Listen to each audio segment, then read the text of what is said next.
Hello. All right. Let's get started. There's futures on the NASDAQ. Let's take away the lines. I think we should be topping here. There's the 5MA. As soon as we break that at 26,850, we'll call it, then it should start to sell. Again, I'm looking for this to make a new low, but we'll see. I mean, it has lots of support down here. It'll make stops at 25.5 and 25,000, those areas. But I'm looking for some big selling. And I'll show you a chart later, but let's look at these. Here's VIX. Again, I think we're going up. This was interesting last night. There was oil, and you'll see it on all the charts. Here it is on the NASDAQ. VIX shot up, oil shot up, and the NASDAQ shot down. And then it just reversed real quick. But I was watching that and I was like, well, something went wrong. But this was, something went wrong because VIX broke out and then they pushed it down as fast as they could. And now we're climbing again. But last night, something went off, that VIX broke out, oil broke out, and the NASDAQ broke down all at the same time. And then they corrected it really quickly, but I don't think they can hold it they can't hold it forever. And I don't think they can hold it much longer. I think the market tops either today or tomorrow. We'll see. And here's the oil. There's that oil spike, and they push it down as fast as they could. And here we are going again, looking to break 100. And here's why. It's the dollar. The dollar's climbing. There was the spike in the dollar. It was all whatever happened last night at, I think it was like 10:30 at night Eastern time. But whatever that was, yeah, and now the dollar's broken higher than that. That's the only one so far that's broken that. NASDAQ hasn't broken down, and oil hasn't broken out of that, and VIX hasn't broken out of that yet, but the dollar has. And I think probably because that's the one no one's watching. But the dollar goes up, I think that's going to put pressure on the markets. It's going to lift oil. It's going to lift yields. So all that should put pressure on the markets.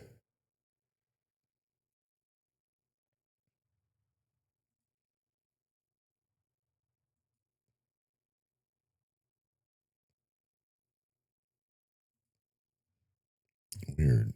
Where'd my QQQ go?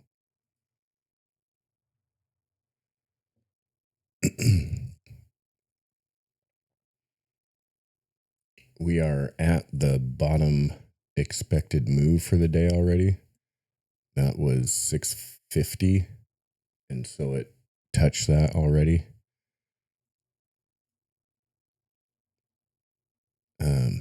Here's the chart that I wanted to show you from yesterday. This was the warning. This is the transports. Oh, come on.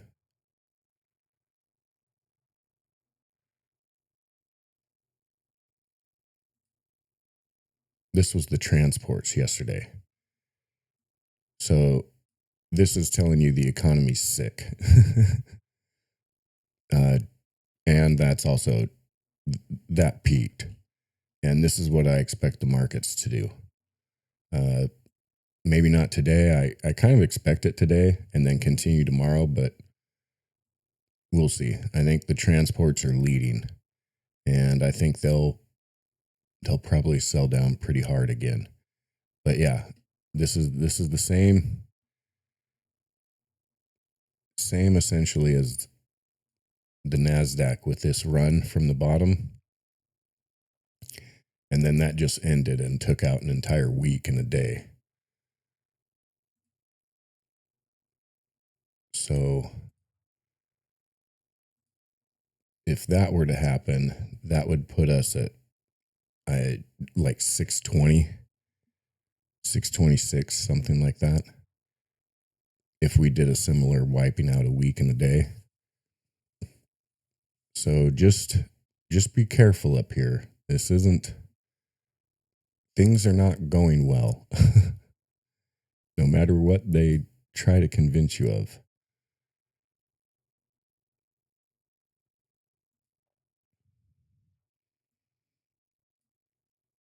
We have unemployment released an hour before open. And I actually wouldn't be surprised if the market lifted on that somehow. We're unemployment numbers should be increasing because layoffs have been increasing. I mean, everybody knows that the data is just lies because every time they get a correction, it's always down. Like how we learned that last year there were actually no hires. The unemployment was flat all of last year. No one hired, and they're like, sorry about those numbers, but they were all wrong.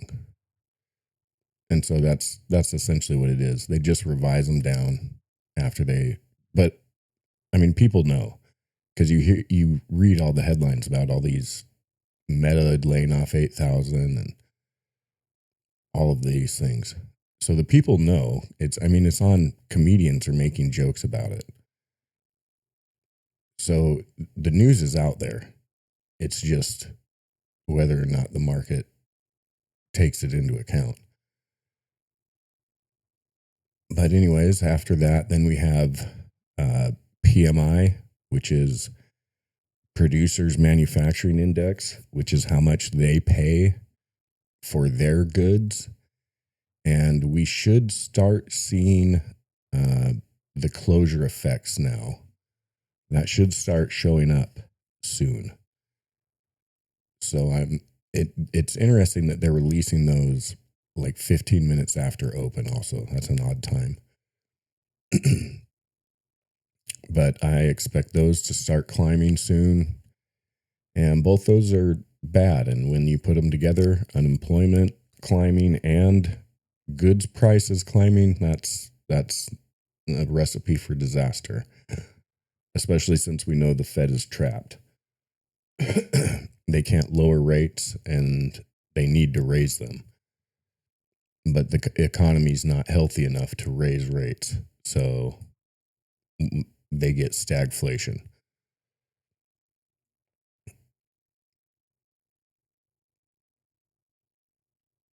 Anyways, here's the cues. First support is here at 649.70, so we'll call it 650.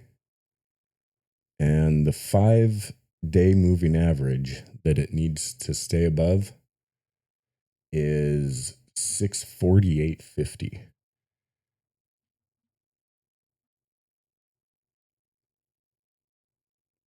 So that's going to be your 50 MA on the hourly right there. And this green line, this is the trend line that it needed to stay above. And it broke over that. So let's see if it pushes down or if it can climb out.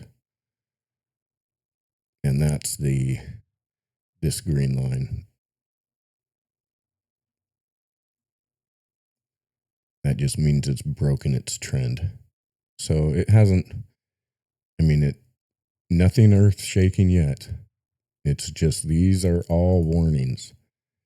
And especially that transport candle. I mean, if we get something like that, watch out, because we can go into the 620s from here. That's not obscene. There you can see the channel that we're breaking down out of.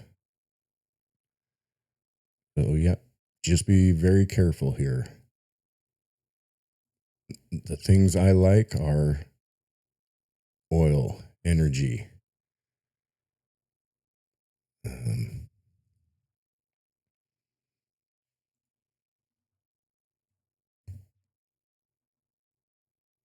there's your XOP. Those are your explorers, oil explorers. And OIH, these are your oil services. These are your, they supply everything that those oil companies need. And we are breaking out, baby. Let's go. This is my favorite. This is, yep, this is my favorite in the oil sector. And it consists of the big three: SLB, breaking out, fantastic. Look at this RSI breaking out, climbing. We should be on our way to 64. And then we got BKR, Baker Hughes. Excellent, breaking out. We're going to have resistance here at 63.80, 64, we'll call it. Fantastic. And then we got Halliburton. And there we go.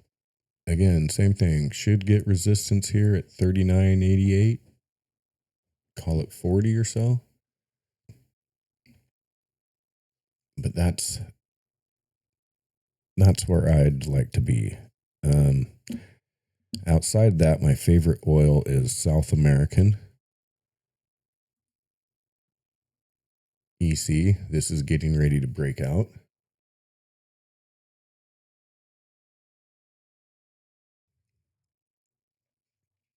And of course, my favorite, PBR.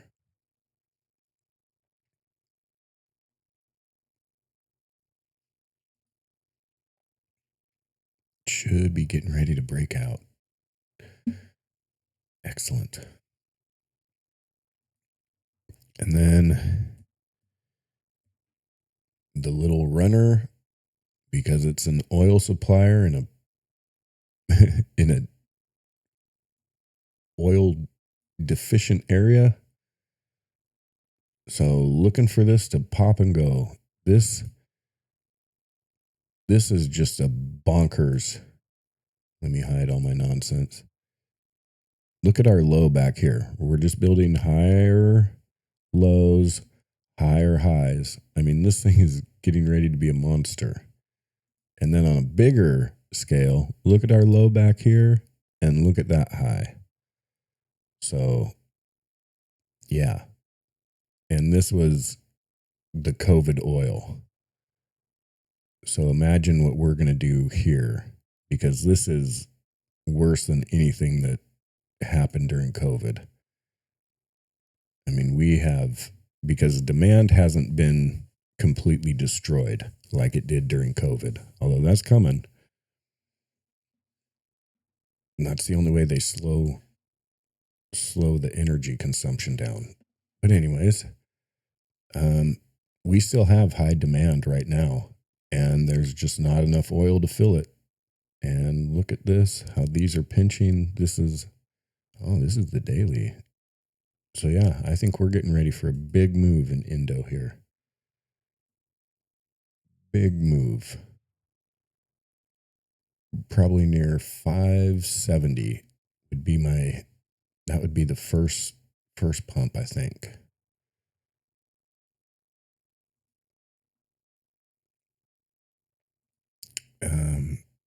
Let's look at the hypers because they took off. Looks good. I look for these to go to the 200.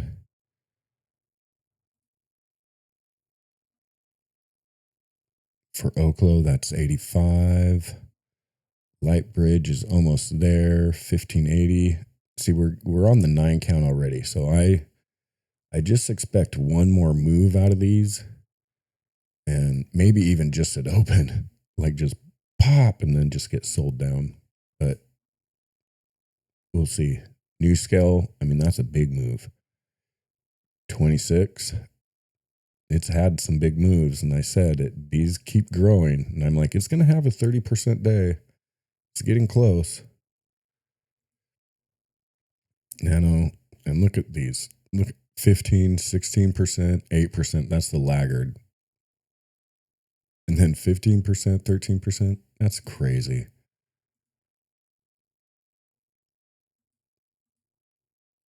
And yes, I own all these. So people think I'm bearish and I must be having terrible days, but I've had fantastic days. I just take profits and I get to put those into long-term oil and then bearish positions. For example, I'll show you that later. Let's finish looking at uranium. There's the miners. This is URNJ. These are the junior miners, uranium miners. That looks fantastic. Rare earth still climbing, although I look for that to peak soon. USAR. That's my rare earth monitor. It hit 20, almost hit 26 yesterday. That's kind of where I expected it. And then a pullback. Maybe we push to 32.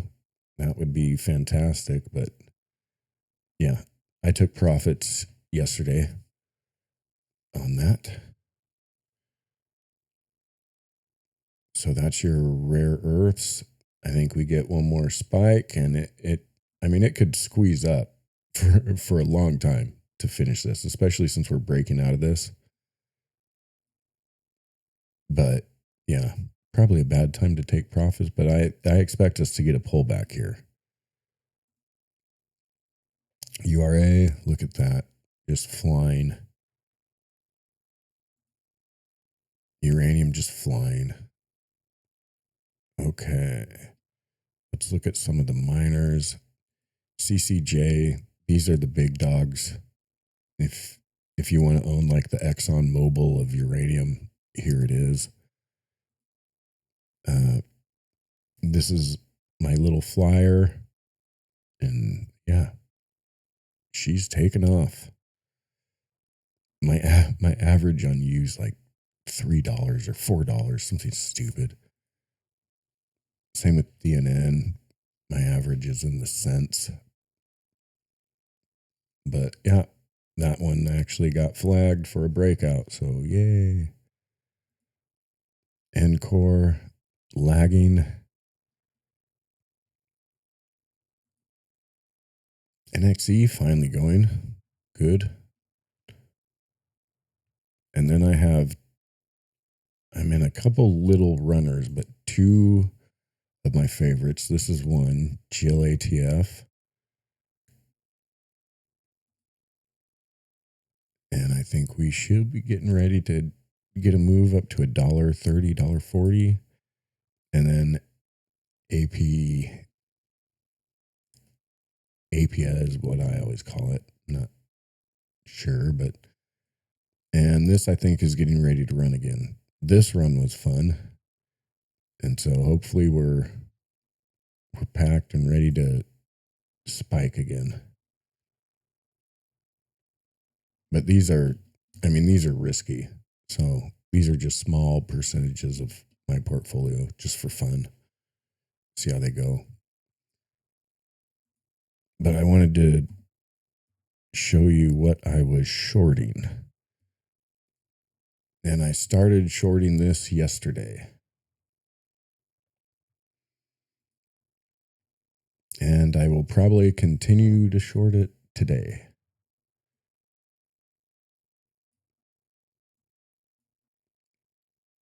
I started shorting it right here. And then I shorted it again up here. Then I shorted it again up here.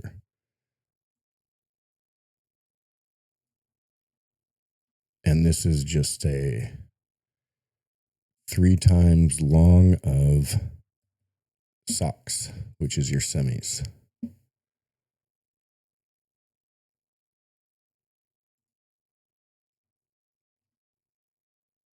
And I just think these have had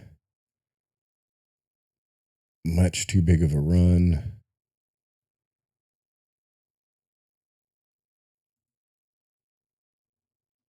On no news, nothing basically. We're in worse shape than before they took off, and I don't know. I don't know why anybody's buying this. The ingredients they need to manufacture their chips are in short supply. So they're going to have to start fighting for those, which means they're going to have to start cutting back, which means they're going to start missing expectations. But, maybe I'm early. That's fine.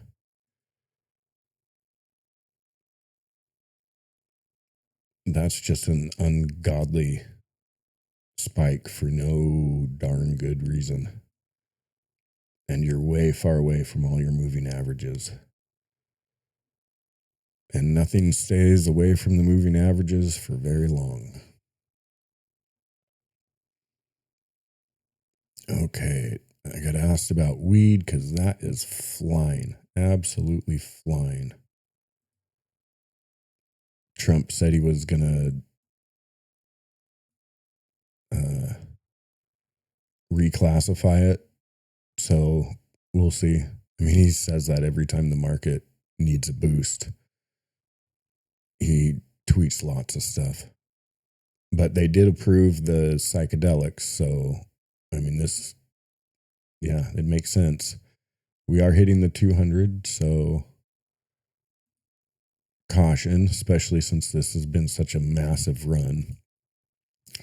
But was asked about Tilray. Tilray, I expect to hit the 200 here at like 980. We'll call it. So let's see what that does. Yeah, that is just a strong pump. But if that drops back, yeah, I expect that to keep pushing. Why would that go when the market doesn't? I don't know. Maybe they don't have these are all manufactured locally mostly. I could see where if they don't have the fertilizer to grow, that may make a dent, but that would just lessen supply, make it more expensive. So yeah, I could see why these would go opposite the market for a time anyways. If the market just starts selling, there's not going to be anything safe. They're just going to sell everything. As it is now, I think energy, fertilizer,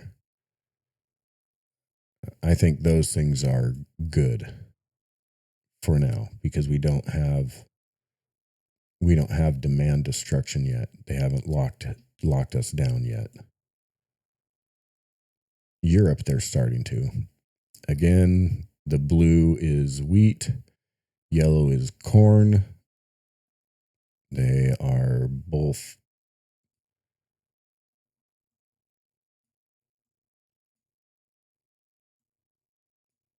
breaking out, as you can see, as IPI should be.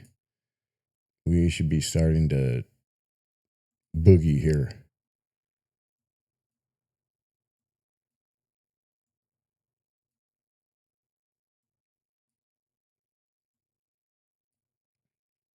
I don't like this bottom. So we could get another push down and then lift. I would be fine with that.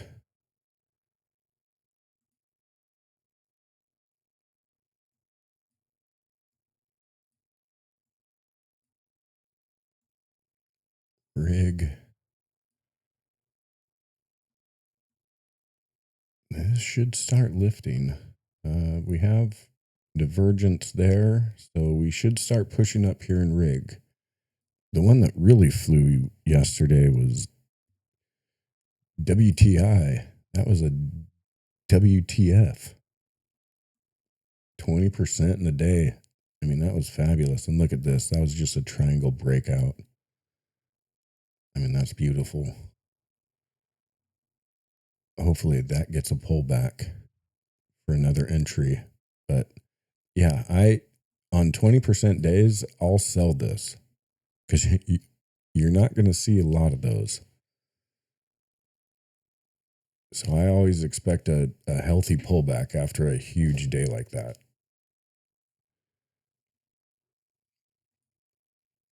Okay.